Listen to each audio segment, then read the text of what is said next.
নমস্কার বন্ধুরা, শ্রাবন্তী রান্নাঘর অ্যান্ড ব্লগ চ্যানেলে সকলকে স্বাগত। আজকের রেসিপি হলো নবরত্ন কোরমা।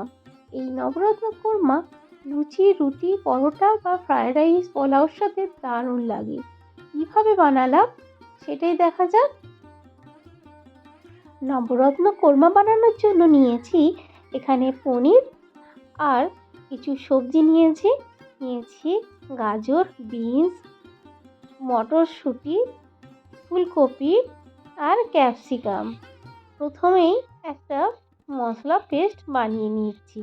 মশলা বানানোর জন্য নিয়েছি 3টে কাঁচা লঙ্কা, 2 টুকরো আদা আর একটা বড় সাইজের টমেটো ভালো করে পেস্ট করে নিয়েছি। আরও একটা পেস্ট বানানোর জন্য এখানে নিয়েছি চারমগজ, কাজু আর আমন্ড বাদাম। এটাও ভালো করে একটা পেস্ট বানিয়ে নিলাম। এবার রান্না শুরু করে দিয়েছি। রান্না শুরুতেই কড়াইয়ের মধ্যে সাদা তেল গরম করে প্রথমে পনিরগুলো ভেজে নেব।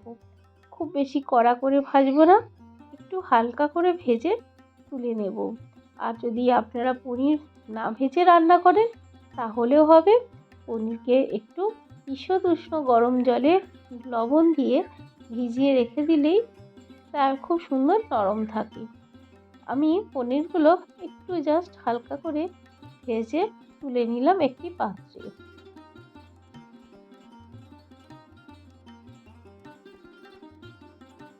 শীত চলে যাওয়ার আগে শীতের সমস্ত সবজি দিয়ে এই নবরত্ন কোরমা অবশ্যই বানিয়ে ফেলুন। একবার অন্তত রুটি, লুচি, পরোটা দিয়েও দারুণ লাগে। পনিরগুলো কিন্তু আমি তুলে নিচ্ছি আস্তে আস্তে। সমস্ত পনির তুলে নিয়ে ওই তেলের মধ্যে কিছু কাজু আর কিশমিশ একটু হালকা করে ভেজে তুলে নেব।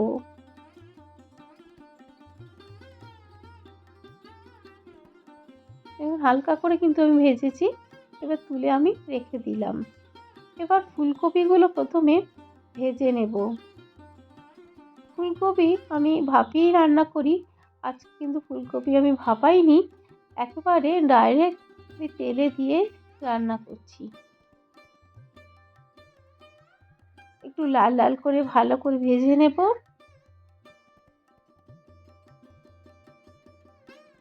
ফুলকপির মধ্যে সামান্য লবণ দিয়ে ফুলকপি ভাজলে ফুলকপি তাড়াতাড়ি নরম হয়ে যাবে। দেখুন ফুলকপিগুলো আমি লাল করে ভেজে তুলে নিচ্ছি। এবার এই তেলের মধ্যেই আমি রান্নাটা পুরোটাই করে নেব। ফোড়নে দিয়ে দিলাম জিরে, তেজপাতা, দেব কিছু গোটা গরম মশলা। গরম মশলার মধ্যে রয়েছে এলাচ, দারুচিনি আর একটু সামান্য জয়িত্রী। দিয়ে দিলাম কাঁচা লঙ্কা, ঝালটা আপনাদের পছন্দ মতো দেবেন। এখানে এই নবরত্ন কোরমা একটু মিষ্টি খেতেই ভালো লাগে, ঝালের পরিমাণটা আমি কমই দিলাম। এবার সব সবজিগুলো দিয়ে দিচ্ছি, গাজর, বিনস, ক্যাপসিকাম দিয়ে দিলাম। এবার এগুলো একটু নাড়াচাড়া করে জাস্ট একটু ভেজে নেব। মটরশুঁটিগুলো দিয়ে দিলাম।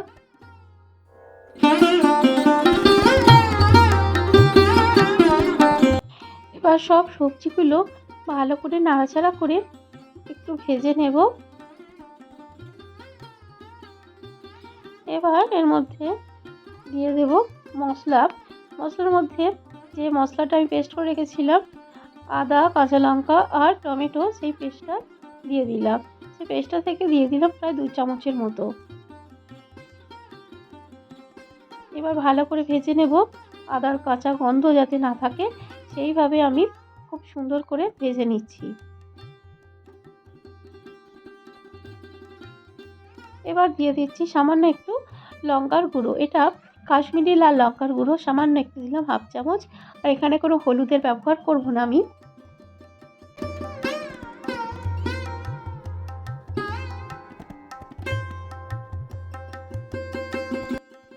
খুব সুন্দর করে কিন্তু মশলা দিয়ে সবজিগুলো কষিয়ে নেওয়া হলো।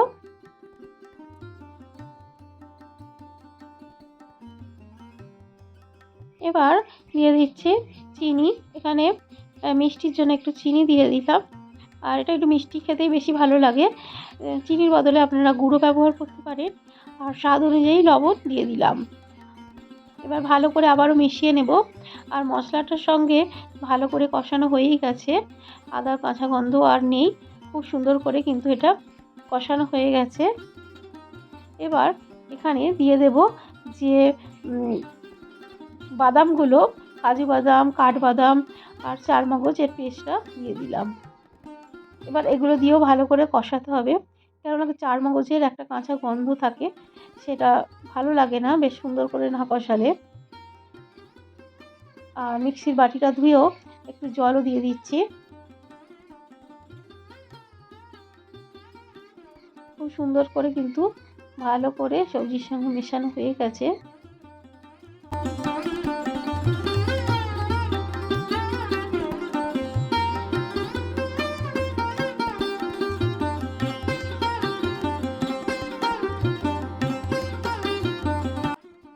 জলের পরিমাণটা একটু বুঝিয়ে দিতে হবে, যেহেতু এটাতে বাদাম আছে, তো কাজু, আমন্ড এগুলো তো আছে, আর টেনে যাবে। এখানে আমি আরও জল দেব। তার আগে ভেজে রাখা ফুলকপি, পনির, কাজু, কিশমিশ সব কিছু একসাথে দিয়ে দিলাম।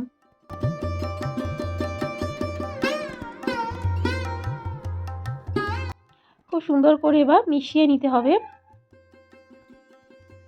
আর এর মধ্যে একটু বেশি করেই জলটা দেব, কেননা যখন ঠান্ডা হয়ে যাবে তখন কিন্তু গ্রেভি এতটা থাকবে না, গ্রেভি কিন্তু টেনে যাবে, গ্রেভির পরিমাণটা কিন্তু টেনে যেতে পারে। দেখুন একটু জল দিয়েছি, আরও একটু জল দিয়ে দিচ্ছি, একটু বেশি পরিমাণে দিয়ে দিলাম, কারণ সবজিগুলো আরও একটু সিদ্ধ হবে। খুব সুন্দর করে মিশিয়ে নিলাম। আরও একটু লবণ দিয়ে দিলাম, আর একটু চিনি দিয়ে দিচ্ছি।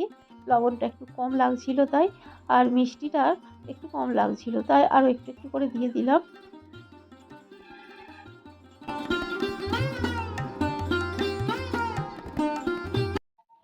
নবরত্ন কোরমা দেখতে কতটা ভালো লাগছে, খেতেও কিন্তু খুব ভালো হয়েছিল। কিছুক্ষণ ঢাকা দিয়ে দেব, প্রায় 5 মিনিটের মতো ঢাকা দিয়ে দিয়েছি।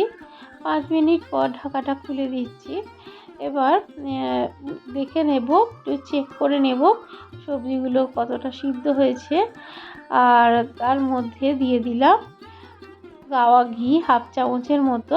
সবজিগুলো সিদ্ধ হয়ে গেছে, তার মানে তৈরি হয়ে গেছে। তাই আমি একেবারে শেষে গাওয়া ঘি আর একটু ভাজা মশলা, এই মশলার মধ্যে রয়েছে ধনে, জিরে, গরম মশলা আর শুকনো লঙ্কা ড্রাই রোস্ট করে আমি গুঁড়ো করে এর মধ্যে দিয়ে দিলাম 1/2 চা চামচ।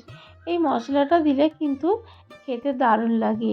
আর সব শেষে দিয়ে দিলাম কাসুরি মেথি। কাসুরি মেথি দিলেও তো বলাই নয়, দারুণ লাগে। কাসুরি মেথির স্মেলটা পনিরের সাথে কিন্তু দারুণ আসে।